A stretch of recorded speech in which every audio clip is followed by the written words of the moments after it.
Jesus, I would say no doubt lived as a person, but to the extent of what he did, I'm not sure. If he comes walking into where I work, shows me the signs of the stigmata and tells me he's the Son of God, I might start believing.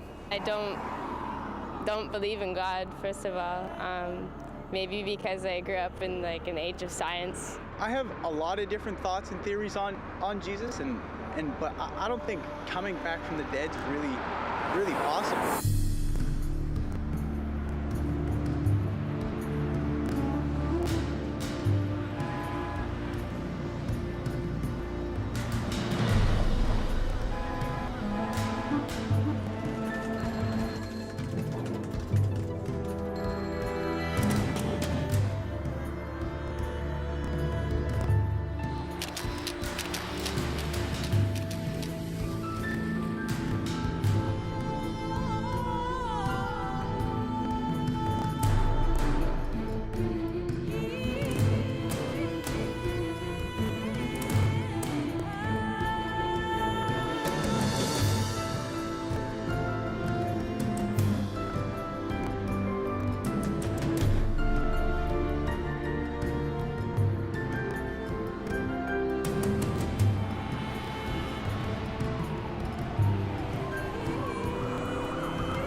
I just thought the idea of an all-powerful, all-loving creator of the universe was just an absurd idea on the surface of it. It wasn't even worth my time to check out. As far as Jesus was concerned, I thought that if he existed, and I wasn't sure whether or not he ever did, he was probably a nice guy, he was probably an excellent teacher, but he certainly wasn't the Messiah, and he certainly wasn't the Son of God.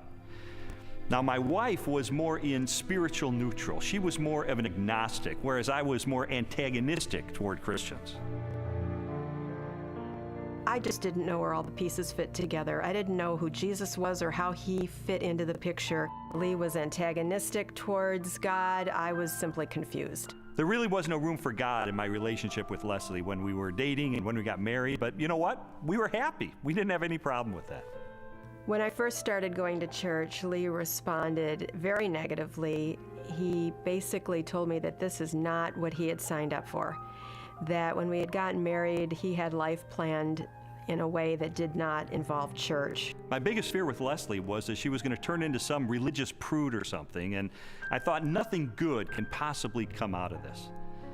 But even though I had all these negative ideas of things that were going to happen, in the ensuing months I began to see positive changes in her character and in her values and the way she related to me and the children. And it was winsome and it was attractive. And so when she invited me to go to church with her on January the 20th of 1980, I thought, you know what, I'm going to go.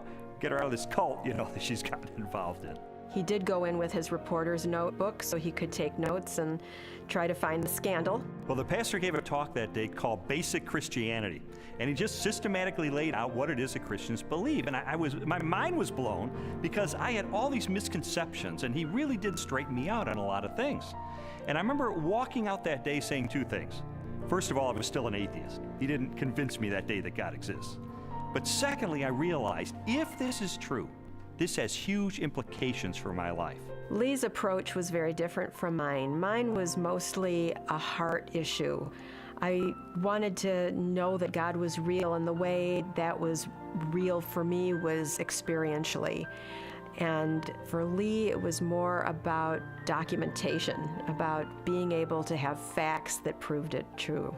Well, I was a journalist, so there was really no problem with me picking up the phone and calling a scholar and saying, hey, I'm Lee Strobel, I'm with the Chicago Tribune.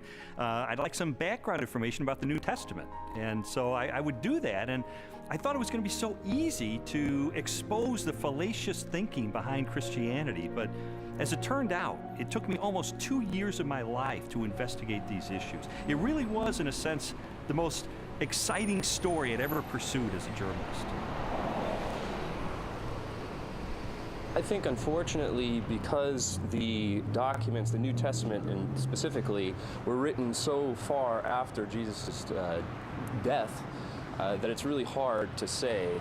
I don't know if myself that it was real, I was not there, but people were there at that time. So their account of things that happened back 2,000 years ago has been passed down. As an attorney, I rely on evidence. And so, you know, it would be tough to get evidence at this late date. Well, I began my investigation by looking at the gospel accounts. How did I know that the New Testament was telling me the truth when it talked about Jesus? Now, obviously, I didn't accept the New Testament as being the inspired Word of God. I certainly didn't accept it as being inerrant.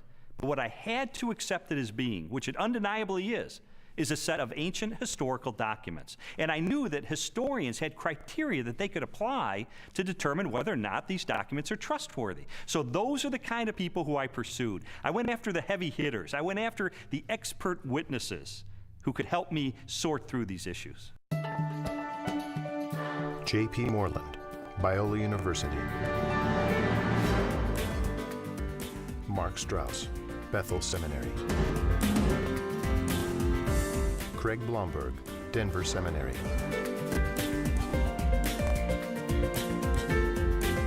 Craig Evans, Acadia Divinity College. N.T. Wright, Bishop of Durham, United Kingdom. Over the last 250 years, it's been common coin in Western culture that, oh, you can't believe what's said in the Gospels. You know, it's even made into musicals. The things that you're liable to read in the Bible, they ain't necessarily so.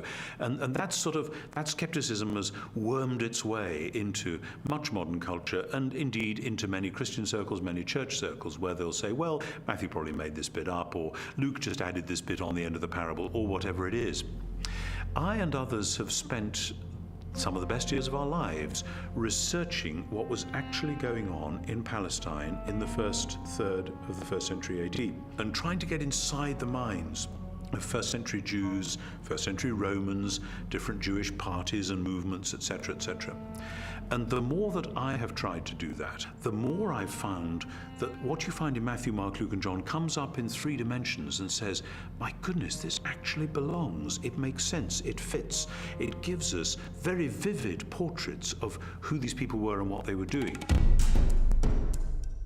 The New Testament Gospels are biographies of Jesus. While the authors do not identify themselves in the text, from very early in the Christian era, the Gospels have been attributed to Matthew, a disciple or follower of Jesus; Mark, a colleague of Peter, also a disciple; Luke, a historian and confidant of the Apostle Paul; and John, a disciple of Jesus. Both Matthew and John were among the 12, Jesus' closest followers, and constant companions throughout his ministry. They would have personally observed most of the events they described in their Gospels. Mark and Luke were also contemporaries of Jesus and wrote their biographies based upon information provided by many eyewitnesses.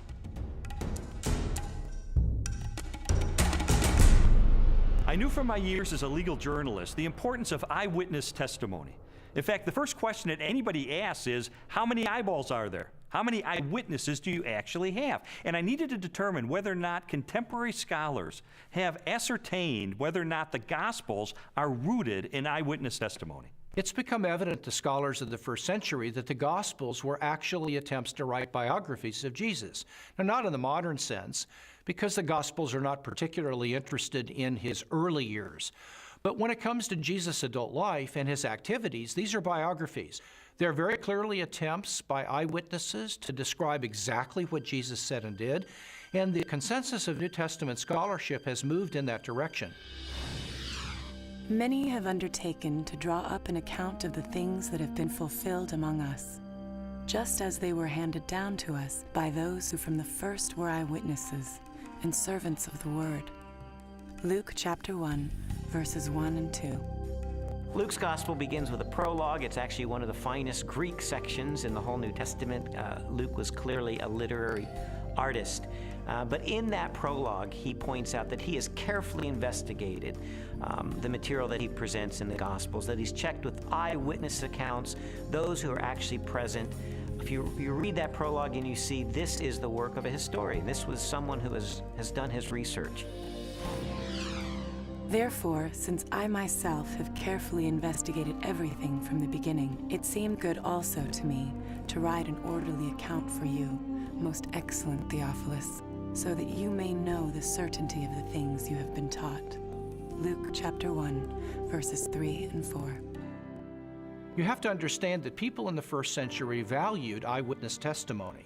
And this is why, from the 2nd century on, it was important to the early church fathers that the people who were alleged to have written the Gospels actually wrote them, and that they were eyewitnesses of the things they wrote. We have actually very early attestation of the authorship of the Gospels.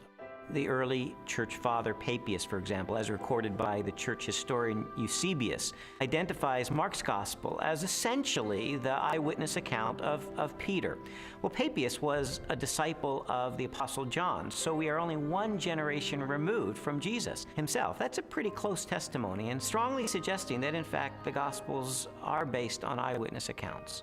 Now, of course, it's not what you would have seen if you had a video camera there, because, after all, if you put a video camera on a street corner, even in Washington, you'd get politicians coming to and fro. You wouldn't actually have a story that would make sense. You'd have a string of random, unsorted events. That doesn't mean that none of it happened, that it's all made up. It's just to acknowledge what is blindingly obvious, that it has been edited and no doubt shaped by the needs of the community, because people tell the sort of stories that they want to tell, because this matters to us urgently here and now.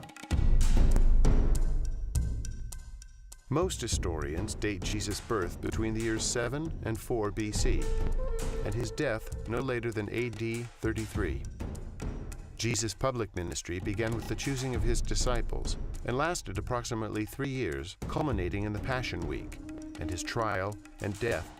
Scholars generally agree that the Gospel of Mark was written first, sometime between the years 60 and 75 in the 1st century. Matthew and Luke were probably authored shortly after, followed by the Gospel of John. The New Testament Gospels are by far our earliest and most reliable records of Jesus of Nazareth. All of the New Testament Gospels were written in the 1st century. Not only are they remarkably close to the events themselves, but in fact, eyewitnesses are still around. If they were passing on untruths, if they were not passing on reliable history, then we would expect eyewitnesses to say, wait a minute, this isn't what happened. But eyewitnesses are around. Eyewitnesses could confirm what they said. All of the gospel writers either were eyewitnesses or interviewed eyewitnesses to gain the information that they gained about Jesus Christ. As I scrutinized the gospel accounts even further, I realized that it was important to find out not just whether or not the information was rooted in direct and indirect eyewitness testimony, but I needed to know, was this information reliably preserved during the time period before it was finally written down? We have to put ourselves into the ancient world without modern media, without even a print-based culture in which the only and the standard way of preserving information was through oral tradition, most of which was memorized. Young rabbis were often forbidden to comment on a passage of Scripture until they had memorized it perfectly. In fact, it was not uncommon for rabbis of Jesus' time to commit the entire Torah to memory.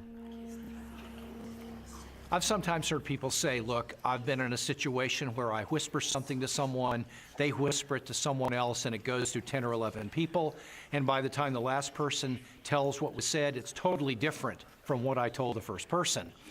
And we can't trust the Gospels for the same reason, because it was transmitted over a long period of time. That illustration is really a bad analogy, and you have to understand that the 1st century apostles who passed on information about Jesus were deeply concerned to get this information correct, because they saw it as sacred holy tradition. It wasn't about what Joe was eating for dinner last Wednesday night. In our day of instant media and everything has to be on film or tape recorded, we are more skeptical of oral tradition, but we don't really understand the nature of oral tradition. Oral tradition is a community event.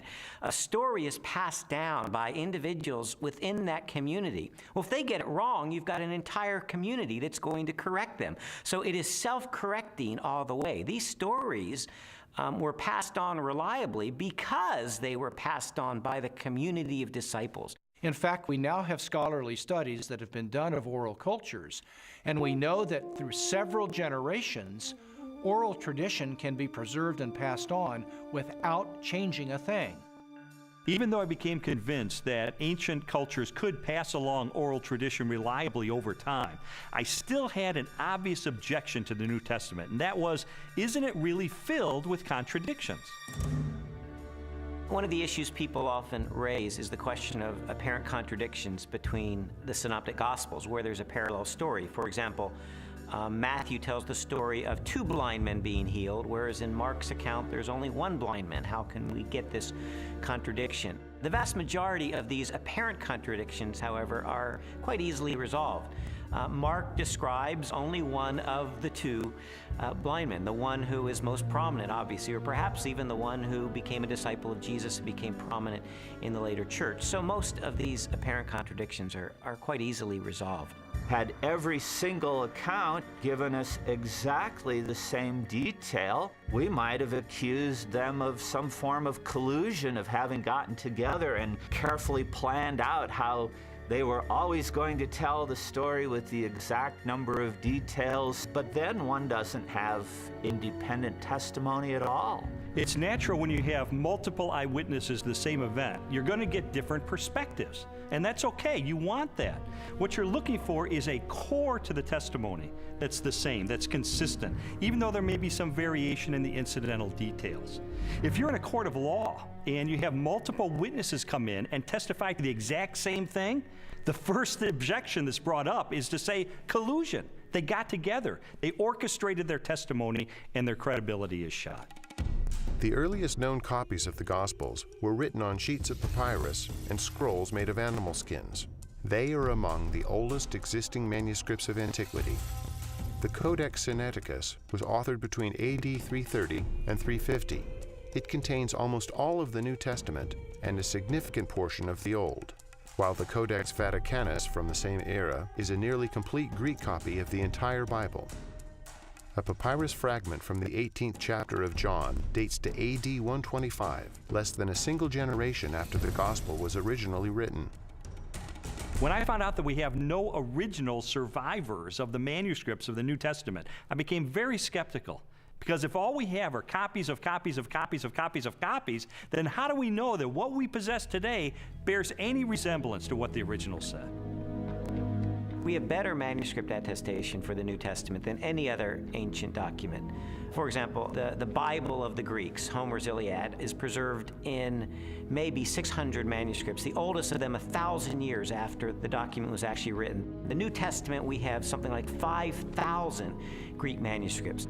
So everyone agrees, whether liberal or conservative, that we have an incredibly reliable New Testament. We have thousands of manuscripts of the New Testament. We also have virtually the entire New Testament preserved in the quotations of the Church Fathers in the first 4 centuries, so that if we had no copies of the New Testament, we could reconstruct the New Testament from quotations from the early Church Fathers.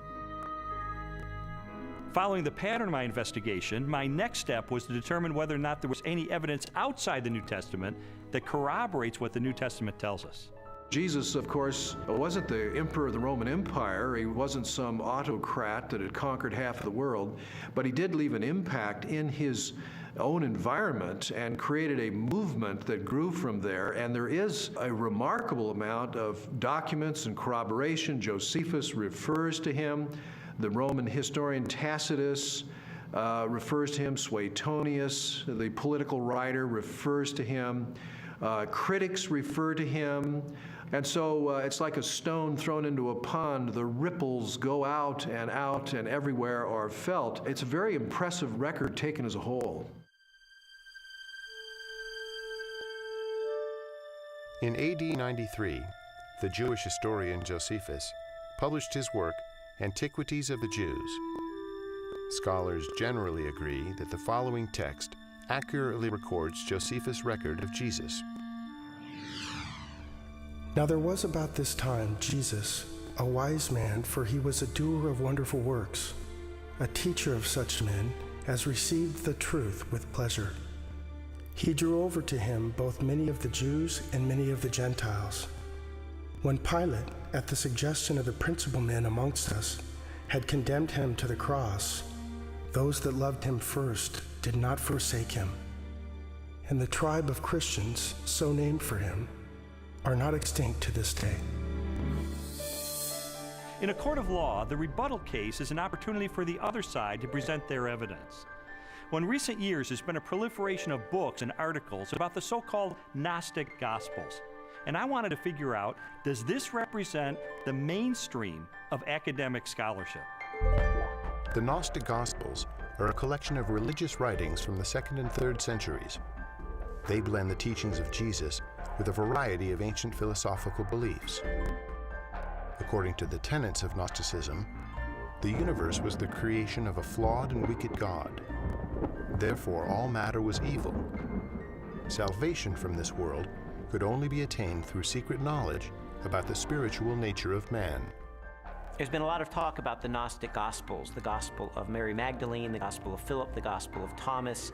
These documents are almost universally recognized to be much later than the New Testament Gospels and not to record historically reliable material related to Jesus. Well, the New Testament Gospels give us a portrait of an early 1st century Palestinian Jesus of Nazareth.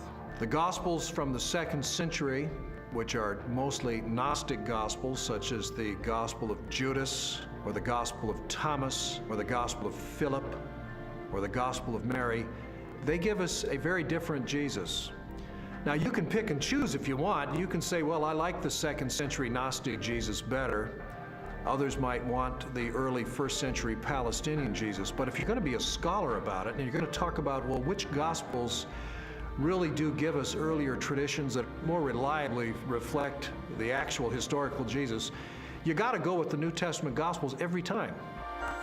There's a view among some that there were all of these different competing views of Jesus Christ, and that the one that won out became the orthodox perspective of Christ reflected in the Gospels.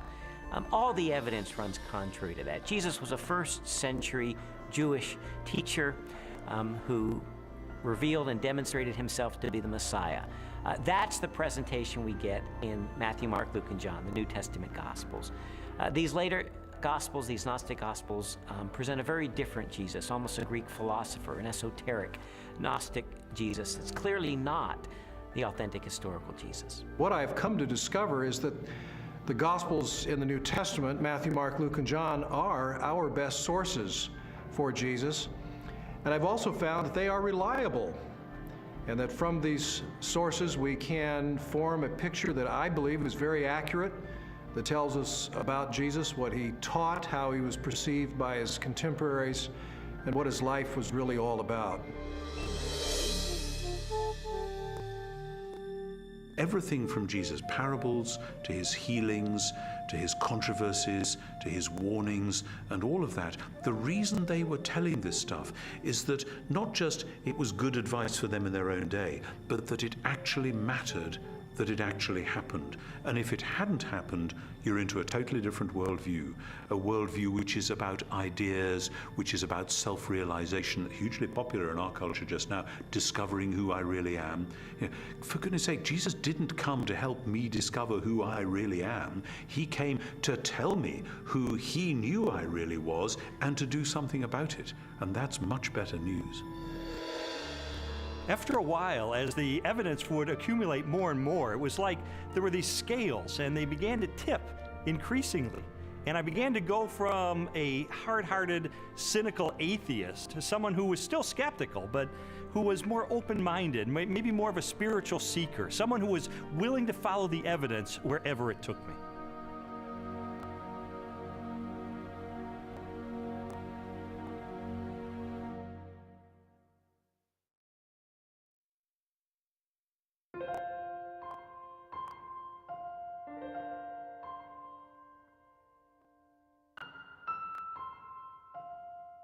This whole time I was on this investigative journey, Leslie and her friends behind the scenes were praying because they knew that I was checking in the evidence. I was looking into these issues for myself, and they just wanted me to be open-minded about the evidence that I found.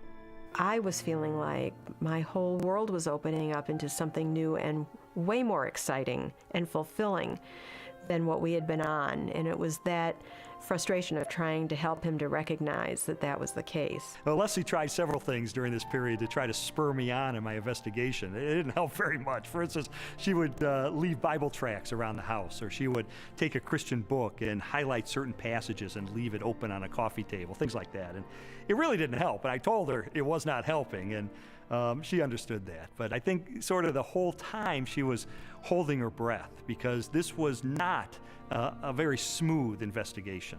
He would take 2 steps forward, 3 steps back. Sometimes it looked like he was really getting it, and other times he would just turn into an angry, frustrated person again. And so it was a very frustrating time for both of us.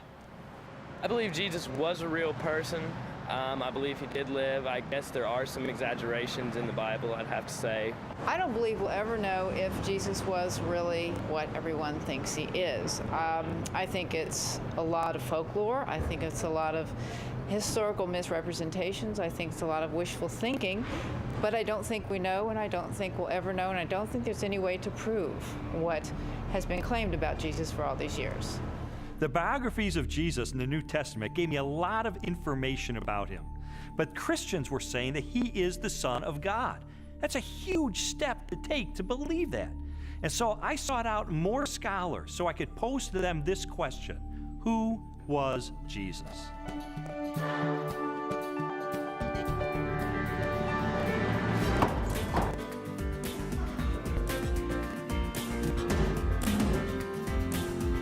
Michael Rydelnik, Moody Bible Institute.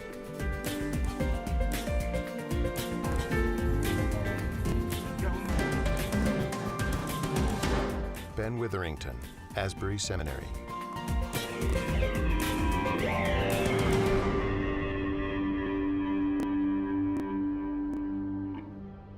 Now, this is one of the things I love about Jesus, and it says something to us. His identity is complex. He can't be pigeonholed. He fits no one formula. There's a lot of aspects to who he is. But always, he presents himself as a challenge to the status quo, to preconditioned thinking about what Son of God, what Messiah must be. He's carving out his own niche. He's doing his own thing like a great and creative artist. He is not simply replicating anything from the past. He is taking bits and pieces of prophecies and ideas and wisdom literature and law and you name it, and he's made a whole new gumbo. And he's serving it up, and people don't know what to think. He goes in a synagogue and says some of this stuff, and they go, wow, a new teaching, and with authority. Shazam! Amazingly, people say, no one teaches like him because he spoke with his own authority. Our sages, our rabbis, always taught that you have to teach in the name of someone else. Rabbi so-and-so says in the name of Rabbi so-and-so. That's the way rabbis were taught to teach. Yeshua came and said, you've heard it said, but not what my rabbi taught me, but I say unto you. And he would clarify, even overrule in some ways, the Old Testament law. Well, this law was given by God himself, for Jesus to say, I am the authoritative interpreter of the law. I am the one who has come to fulfill the law. That's an extraordinary claim, a claim to essentially the authority of God. The Spirit of the Sovereign Lord is on me, because the Lord has anointed me to preach good news to the poor. He has sent me to bind up the brokenhearted, to proclaim freedom to the captives. Isaiah 61:1. It's interesting because when Yeshua went into the synagogue, that was the passage he read. And he says, this day, this verse is fulfilled in your hearing. And basically he's saying, I'm the servant that's described here. I'm the one who fulfills this. Philip comes to Jesus and asks him to show us the Father, and Jesus says, the one who has seen me has seen the Father. Jesus clearly presents himself as the self-revelation of God. Those who meet Jesus are, in fact, meeting God. When Jesus is brought before Caiaphas, the high priest, and some of the Sanhedrin members that have gathered the evening that Jesus is arrested, they're trying to find incriminating evidence, they're trying to find incriminating testimony, and they're not doing real well. And finally, the high priest asked Jesus directly, tell us plainly, are you the Messiah, the Son of God?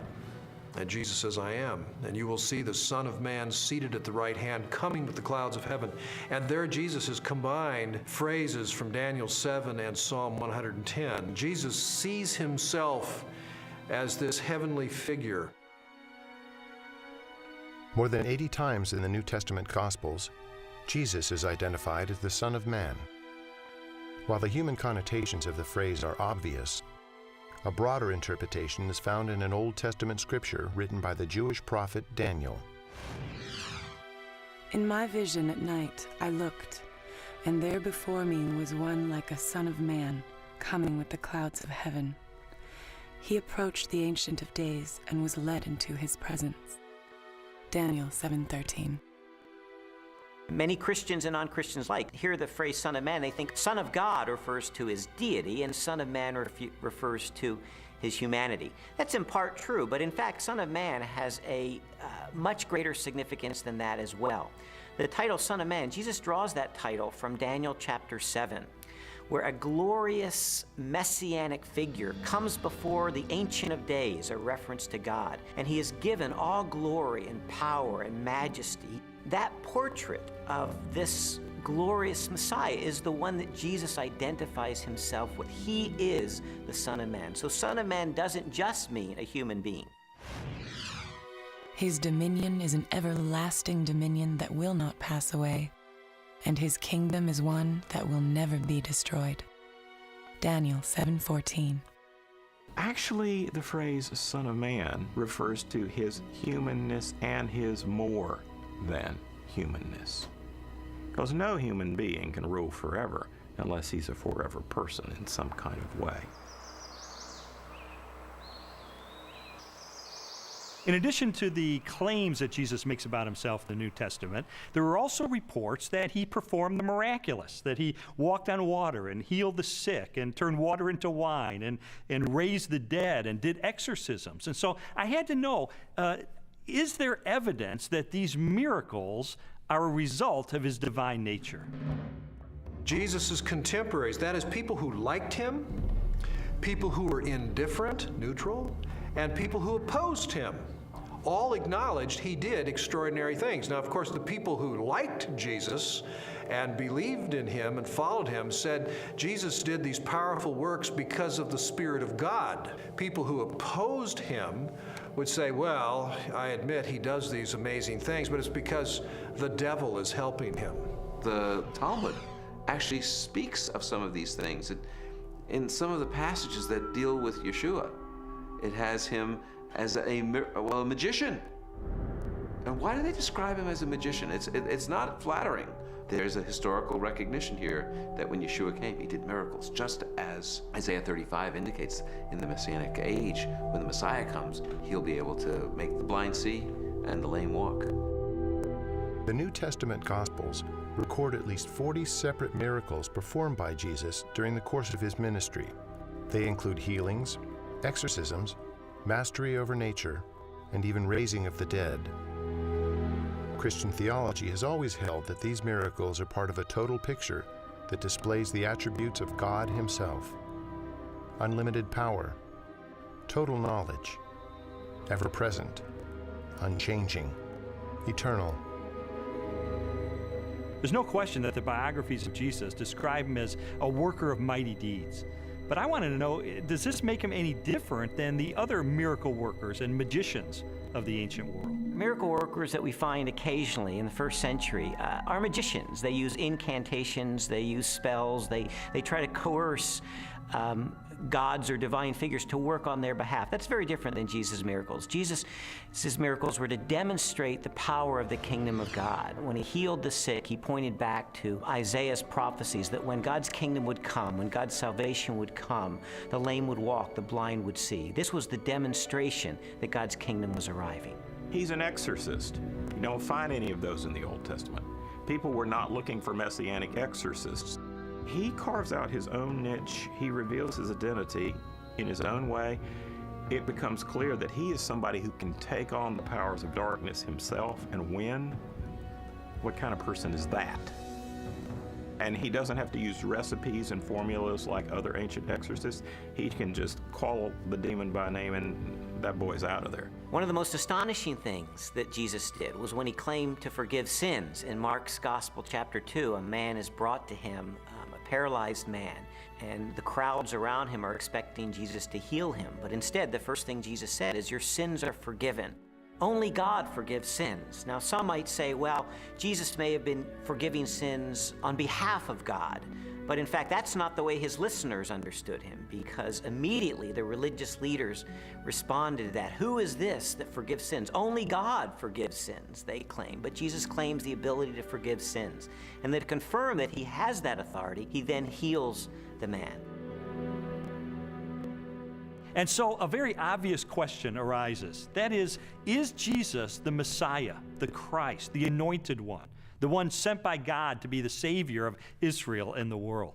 Christians told me that there are dozens and dozens of ancient prophecies contained in the Old Testament of the Bible, and that they predict the coming of this Messiah, and that Jesus, against all mathematical odds, fulfilled those prophecies. And I thought, this is a little bit like the fingerprint evidence you see in a court of law.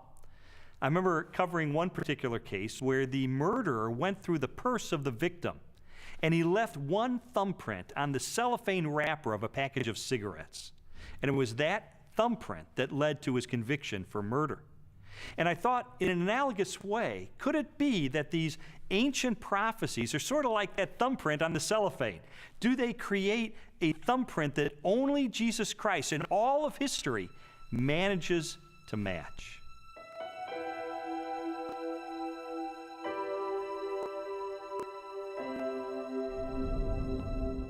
This is Yeshayahu 53:6, or Isaiah 53:6. Kulanu katson ta'inu, ish ladarko paninu, vadonai hifnia bo, et avon kulanu. All of us, like sheep, have gone astray. Each of us has turned to his own way. But the Lord has laid upon him the iniquity of us all. I had a friend who wrote this out on a piece of paper. He typed it up on his computer without any verse notations. And he took it around to everyone in his office. He worked in a big office for a motor vehicle bureau in one of the big states in our country. And he showed it to everyone in the motor vehicle bureau and in the state capitol. And he said, just tell me who this is and where it comes from. And every single person that looked at it, Jew or Gentile alike, it didn't matter. Everyone that looked at it read it, and he said, who is this? They said, oh, it's obviously Jesus of Nazareth. That's who it is. And it's from the New Testament. And then my friend would say, but no, it's not from the New Testament. It's from the Hebrew Bible. It was written 8 centuries before Jesus came. Can you believe this? And he showed it to them from Isaiah. And people really had a hard time, because if you read this passage without any kind of presuppositions or bias, you will read it, and it will be really clear that this is the life of Yeshua. Now, could he have fabricated this, or is this just a big coincidence? In the Old Testament, we really have two kinds of prophecies. We have prophecies that are fulfilled uniquely in Christ and prophecies that are fulfilled typologically in Christ. And I do think we need to distinguish between the two. Those that are fulfilled uniquely in Christ were once and for all fulfilled by Jesus. And those are the ones that we can really point to have apologetic value. That is, to demonstrate that Jesus was the only person who could have possibly fulfilled this. His birth in Bethlehem is one of those prophecies. His role as the suffering servant of Isaiah 53 is one of those prophecies. His entrance into Jerusalem on a donkey from Zechariah chapter 9. These are clear evidence that Jesus is fulfilling the Old Testament. The most amazing part of Isaiah's prophecies is in Isaiah 9, when it speaks about the son of David coming to be the king, to sit on the throne of David and have an eternal righteous kingdom. And everyone knows it from Handel's Messiah. Unto us a son is born, unto us a child is given. And the idea of this verse is that the Messiah will actually be born, physically born.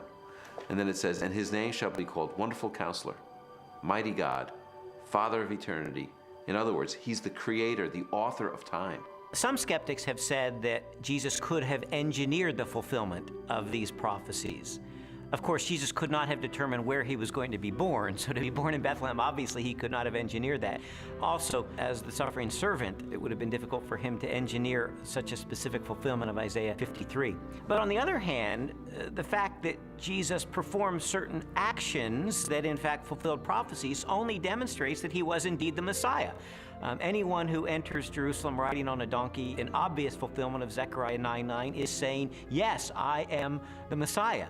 So we certainly have a glimpse in that fulfilled prophecy of the self-consciousness of Jesus, that he truly believed that he was the Messiah. Scholars have determined that Jesus fulfilled at least 4 major prophecies, each written a minimum of 3 centuries before his birth. Their content ranged from specific details about his life to the symbolic implications of his death. Psalm 22 gives a poetic picture by David, written in the first person, of what the Messiah will be like in his suffering. And one of the things he says is that they will pierce my hands and my feet. Now, David wrote before crucifixion was known, probably by about 300 years. So Isaiah 53 says he was pierced through. It gives us the reason for his death. He was pierced through for our iniquities. So there's a purpose. He dies not just because he's a martyr, but because he's a substitution for sin. A college professor of mathematics and science named Dr. Peter Stoner wanted to determine what the odds were that any human being throughout history could fulfill the messianic prophecies. So he had his students come up with very conservative estimates of the likelihood of any human being fulfilling certain of these predictions, and then they just ran the numbers. And what they determined is that the odds of any human being fulfilling 48 of these ancient prophecies would be 1 chance in a trillion.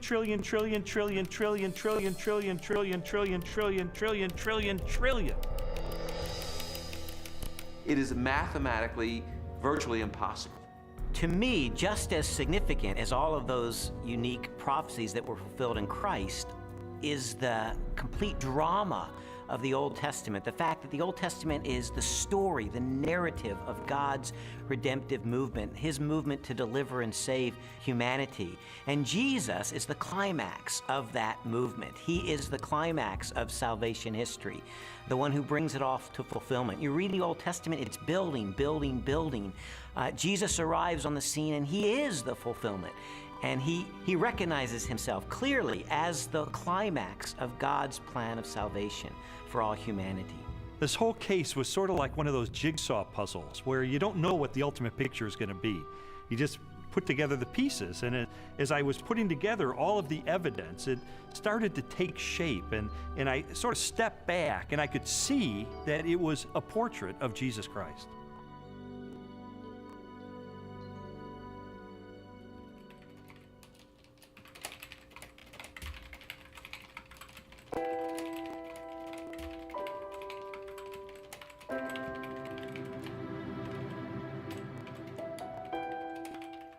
This was not just an intellectual journey. There was a very real emotional component to this, because I would find things along the way that would challenge me and my worldview on a very deep level. And I would recoil from it, and I wouldn't want to believe it. And I mean, there were so many reasons why I didn't want there to be a God, because I did not want to be held accountable for my life. I didn't know at the time why Lee was so angry. I thought it was just being stubborn. He says after coming through it that it was conviction. It seemed that the more Leslie's values were changing and her character was being transformed and the way she related to me and the children was changing, it would highlight the contrast with my life. I was feeling fearful and angry as well that he was being affected by it in the way that he was. I mean, the truth is, I felt like I was losing Leslie. She was being pulled away from me into this Christian subculture. I didn't fit in there. I'm the atheist. I'm the skeptic. And yet I felt like she was being pulled away, and I loved her. I didn't want to lose her. And it got to the point where I was so angry over the whole thing. One day I just reared back and I kicked a hole in our living room wall, just out of rage over the situation. It was a very ugly scene right in front of Leslie, right in front of our little girl. They were crying, and I didn't want to lose her.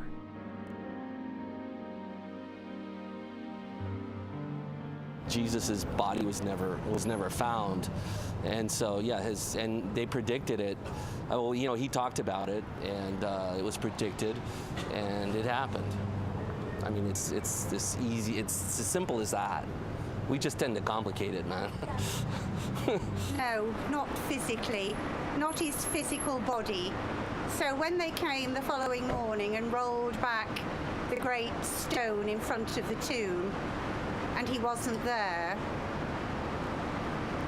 No, it must have been dark in that. I don't know. They must have missed him. No, I don't think physically a physical body can rise. I don't think that he was yanked out of that, or physically walked out and walked down the street and met with him. It just doesn't make any sense to me. For more than a year, I'd investigated the historical record for the reliability of the New Testament. I'd looked at the identity of Jesus. But now it was time to look at the ultimate evidence for who he really was, the purported resurrection of Jesus from the dead. And for that, I went to the best scholars that I could track down.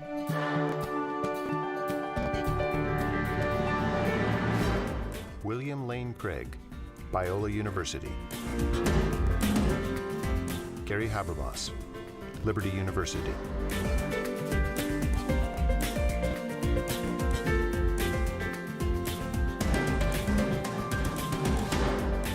Michael Licona, North American Mission Board.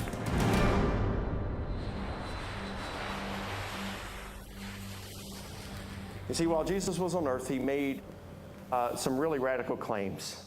He claimed to be the uniquely divine servant of God, and he claimed that the only way that we could get to God would be through him. Now, I submit to you that if one of your professors made some claims like that, you would think that he or she was a few French fries short of a Happy Meal. Those are some really audacious claims. Well, a lot of Jesus critics responded to him the same way that you or I would respond to someone making those claims today. Oh yeah, pal? You really think that's who you are? Well, tell you what, why don't you show it to us? Why don't you give us a sign? Show us a miracle or something. And Jesus said, well, I'll give you one miracle, one sign, my resurrection from the dead. The resurrection of Jesus really is the pivotal event of history. Anybody can claim to be the Son of God, as Jesus clearly did. The question is, can you back it up? What evidence is there to support your claim? What credentials do you have? And if Jesus really did return from the dead, that's excellent evidence that he is who he claimed to be, the one and only Son of God. To weigh the validity of Jesus' resurrection, we must first consider his death. Many skeptics have proposed that Jesus merely fainted on the cross, or was drugged, and later escaped as part of a conspiracy. By contrast, the four gospel narratives collectively describe the events of his public beating, death by crucifixion, and burial. Pilate had Jesus flogged and handed him over to be crucified. Mark 15:15. Chances of surviving crucifixion were extremely bleak. Crucifixion and the tortures that normally preceded it was the worst way to die in antiquity. A person was scourged to the point usually that their intestines, arteries, and veins were laid bare. And then after that, a person was dragged out where they were impaled to a cross or a tree and then left hanging there in excruciating pain. In fact, the word excruciating comes from the Latin, out of the cross. Jesus was being tried and executed as a rebel leader. Now, in the Roman army, if you were responsible for looking after one prisoner of war, even if he was a rather insignificant prisoner of war, if you let him get away, your life would be forfeit in place of his, and life was very cheap. If you were looking after the execution of a rebel leader and you let him get away, you're in deep trouble. You're not going back home to your wife and kids. No way, game over. The Romans were very, very good at killing people. They specialized in it. They prided themselves on it. Perhaps the most definitive statement of Jesus' death at the hands of the Romans is recorded in the Gospel of John. One of the soldiers pierced Jesus' side with a spear, bringing a sudden flow of blood and water. John 19:34. Medical experts have concluded that this account from John, an eyewitness of the crucifixion, is evidence that as he suffocated on the cross, Jesus' heart had ruptured. There came a rich man from Arimathea named Joseph. Joseph took the body, wrapped it in a clean linen cloth, and placed it in his own new tomb that he had cut out of the rock. Matthew 27:57 through 60. All four Gospels tell us that Jesus was buried in the tomb of Joseph of Arimathea. That's a remarkable statement, and certainly a historical statement. The evidence for that is, first of all, Joseph of Arimathea is identified as a member of the council, the Sanhedrin, that condemned Jesus. The presence of Joseph of Arimathea in the empty tomb narrative indicates that this is a historically reliable account of what really happened. His name would have been known to people in those days very much like a United States senator would be known today. It would have been very clear where his tomb was, so that there would have been no question about the location of Jesus' burial. It also, I think, indicates that the burial account of Jesus could not have been made up. It is highly unusual to find that the person who alone has the courage to go to Pilate and give Jesus an honorable burial is not members of his family, faithful disciples who followed him to the end. Instead, it is a member of the Jewish Sanhedrin, the very high court, all of whom, Mark says, had condemned Jesus of Nazareth to the cross.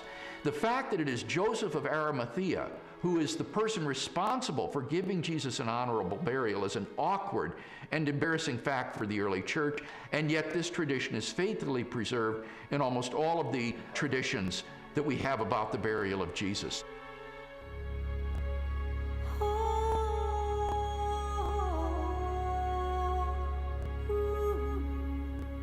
If Jesus really was killed by the Romans, if his body really was buried in the tomb of Joseph of Arimathea, then the next focus of my investigation became obvious.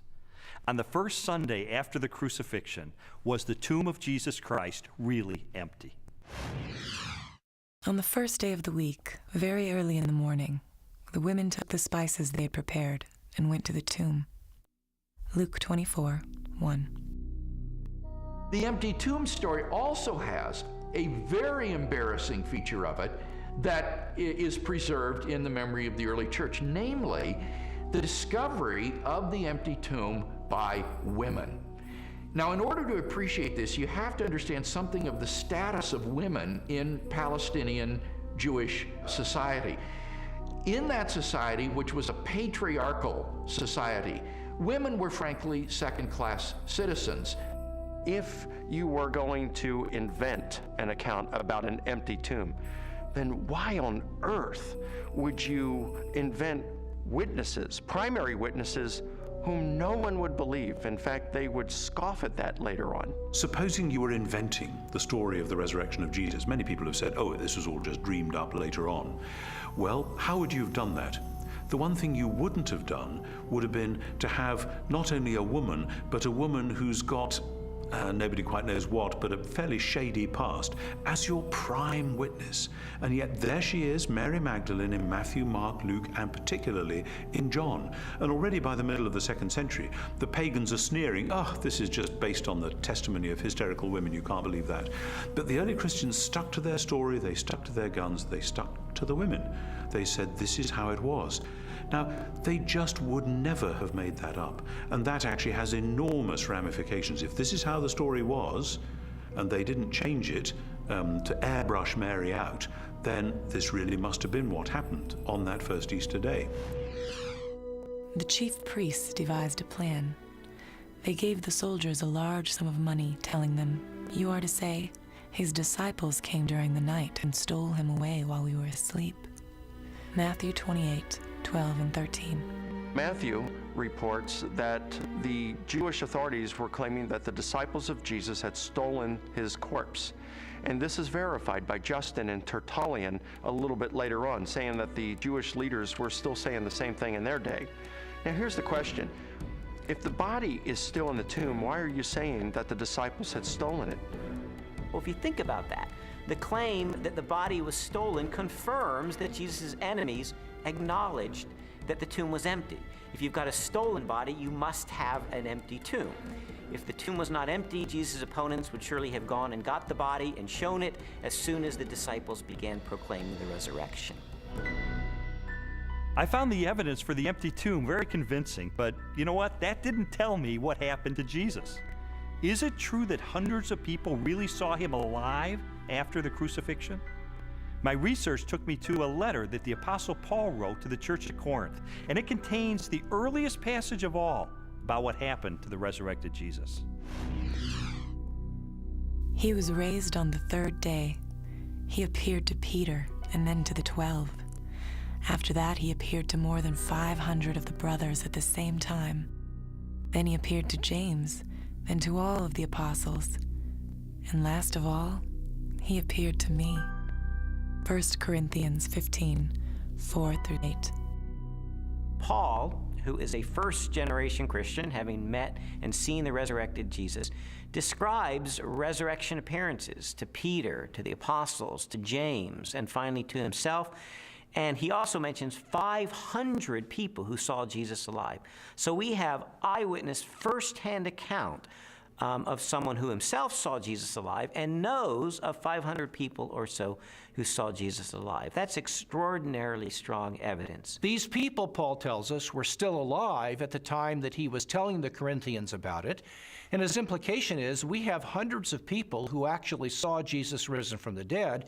If you don't believe me, you can ask them about it because they're still alive. In 1 Corinthians 15, Paul tells the Corinthian church that he passed on what he received. He uses the language, actually, of a formal transfer of tradition. What he received, and then he describes the resurrection of Jesus Christ and the resurrection appearances. This confirms for us that the accounts of the resurrection were creedal tradition that were passed on to Paul. So if 1 Corinthians was written in the early to mid-50s of the first century, these traditions were much earlier than that, going back to the period of Paul's conversion in the 30s. So that pushes the accounts of the resurrection to a very, very early date. Paul seems to think that the best argument for this text is that he received it from trustworthy persons. I gave you what I was given. The answer's right. I went to the right people. And critics believe that Paul got this material. Generally, they say he received it in Jerusalem about 35 AD. First of all, he's early. He's writing within 20 to 35 years of the purported event itself, because he's quoting from a creed, an oral formula, tradition that predates the writing of the New Testament, for which most scholars date to between 3 to 5 years of the crucifixion itself. 1 Corinthians 15, 3-7 provides evidence that belief in the resurrection was already present among Jews within 2 to 3 years after Jesus was killed. That means that the resurrection stories aren't something that evolved over 30, 40, 50 years after the crucifixion of Jesus. So we have the empty tomb, we have the eyewitnesses, we have the early accounts. The question is, are there any other additional facts, circumstantial evidence, to support the resurrection? While the Apostle Paul described hundreds of eyewitnesses to the resurrected Jesus, the full impact of the event is perhaps best measured by the subsequent growth of the early Christian church in the face of intense persecution. In the 2nd century, the Roman historian Tacitus wrote, "Nero inflicted the most exquisite tortures on a class hated for their abominations, called Christians by the populace. Christus, from whom the name had its origin, suffered the extreme penalty at the hands of one of our procurators, Pontius Pilate, and a most mischievous superstition, thus checked for the moment, again broke out not only in Judea, but even in Rome." Even the most critical, skeptical scholars recognize that the earliest disciples at least believed that God had raised Jesus from the dead. In fact, they pinned nearly everything on it. Without belief in Jesus' resurrection, the early Christian movement could never have come into being. They recognized in Jesus something special, but they wondered if they were mistaken when he died. They didn't anticipate that. Suffer maybe, but die at the hands of Pontius Pilate, the Roman governor? In fact, even when the first reports of his resurrection reached their ears, they were still doubtful and skeptical. But when they met the risen Lord, their skepticism was transformed into a very confident faith, a great joy, and a determination to preach the good news to everyone else.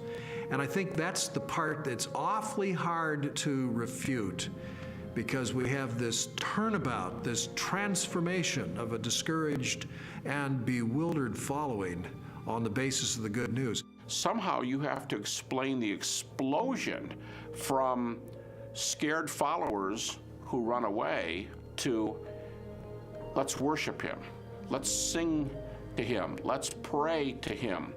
If there was no resurrection, and more to the point, if there was no resurrection appearances of Jesus, to those who doubted and were discouraged and denied and betrayed Jesus, we would not be sitting here talking about this today.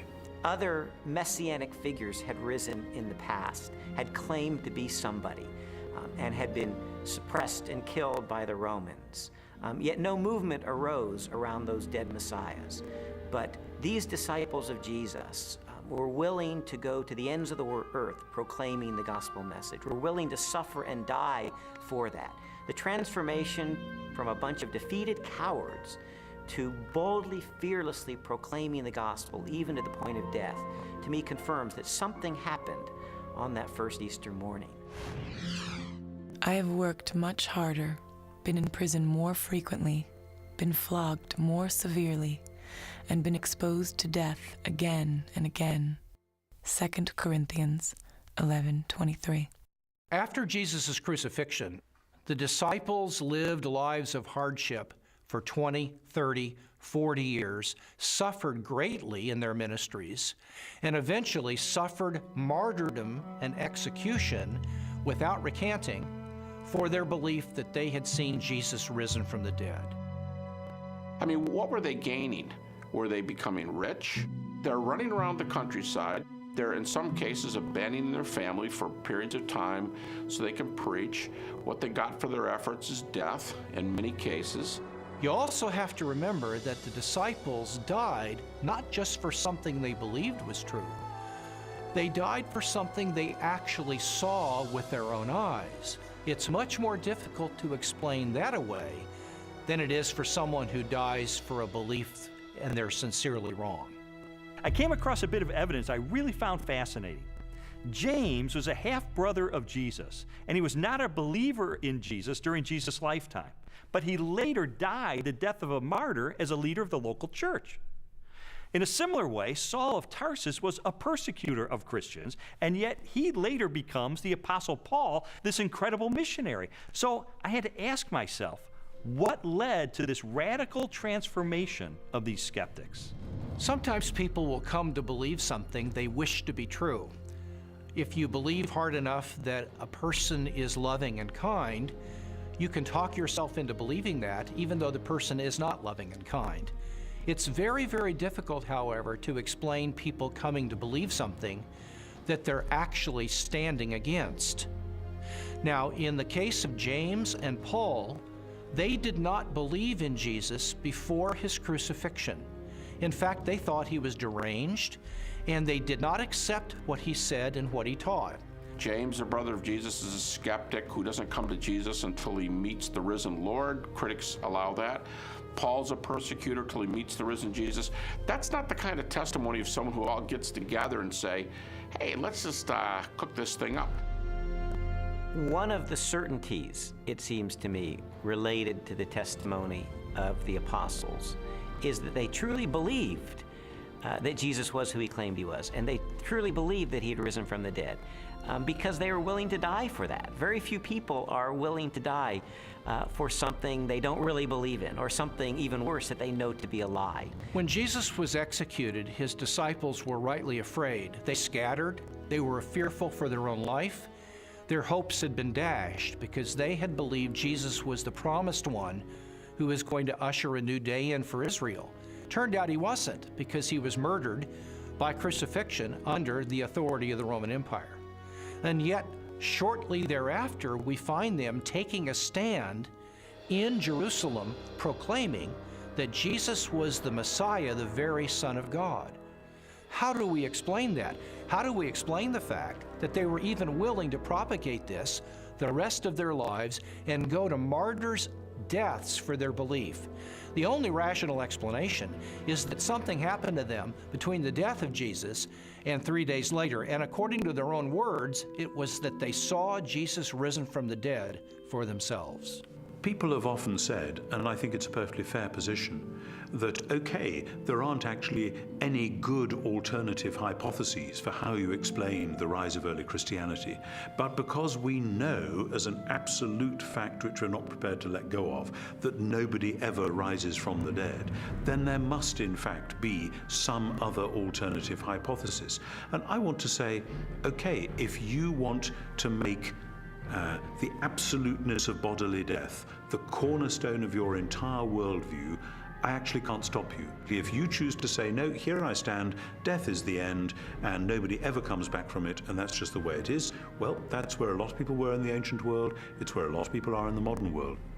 I think that that worldview is radically challenged by the strong evidence which points to the resurrection of Jesus, but it's up to somebody what they do with that challenge.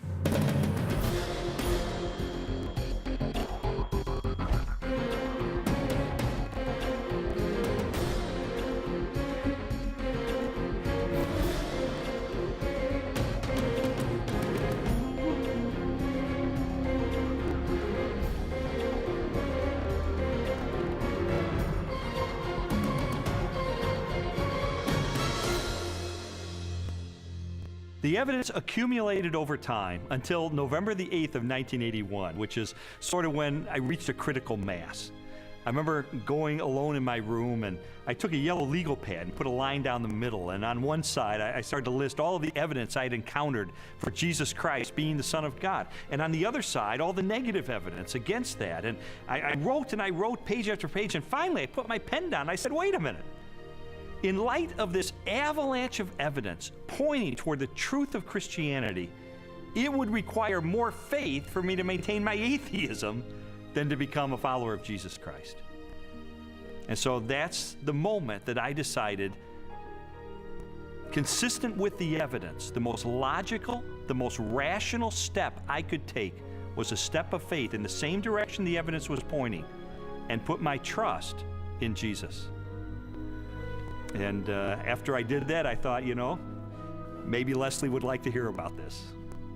I thought it was too good to be true. My heart was pounding. I was in tears. I was so excited. I just threw my arms around him and kissed him and hugged him and told him how I'd been praying and how lots of people had been praying that this day would come. She threw her arms around me and she said, "You hard-hearted son of a Baptist," she said, "I've been telling you this for 2 years. I mean, come on."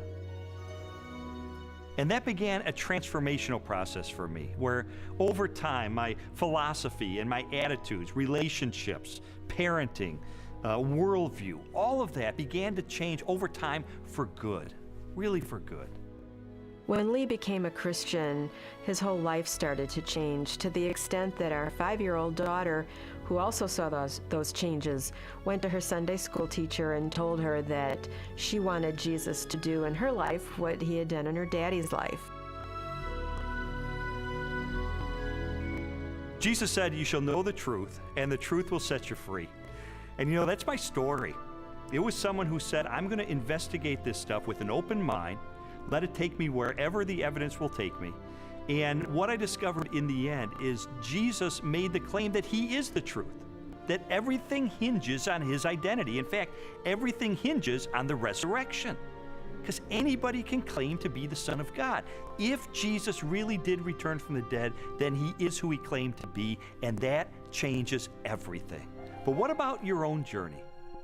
I'd really encourage you, if you've never done it, to investigate the evidence for yourself, but make 3 resolutions up front. Number 1, make it a front burner issue in your life. Number 2, resolve to have an open mind, to go wherever the evidence takes you, even if it takes you to the very uncomfortable conclusion that Jesus is who he claimed to be.